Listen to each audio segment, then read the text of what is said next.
It's been about a week since we witnessed what happened to Charlie Kirk, and I wanted to come on here and share with you how we are to respond to this evil, to this darkness as Christians, as followers of Christ. When we're faced with dark, heavy times like the ones that we're in right now, we can become a combination of angry, sad, frustrated, and confused. And it's hard to know what to do next or what our role is in all of this. But thankfully, we can look to God and His Word for guidance, even in times of hopelessness. Because darkness, evil, and hatred, they're not new concepts. Jesus faced them head on during His time on earth. In John 15:18 through 19, Jesus says, "If the world hates you, know that it has hated me before it hated you.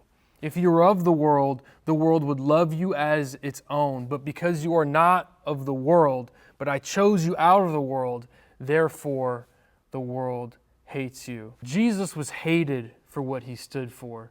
And He tells us that if we are like Him, which is our goal as Christians, to be like Jesus, then the world will reject us just like it rejected Him. But that doesn't mean we fight fire with fire or hatred with hatred. We don't respond in the same way that we are treated.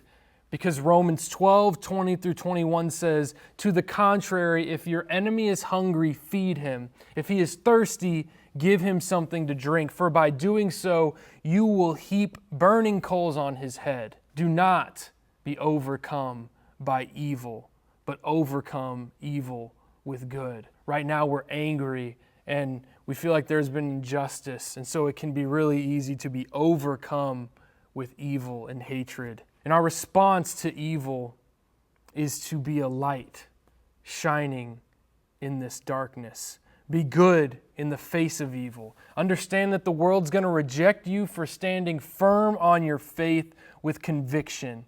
Decide that you're not going to play into the anger and hatred that's plaguing this world, that's plaguing this time and this situation. Instead, respond in love. Remember what happened to Jesus when He was on the cross. He's suffering more than we could imagine. He's being mocked. He's being cursed at. He's being absolutely tortured. And He says, "Father, forgive them, for they know not what they do." So what's your response going to be when the world rejects you for following Jesus?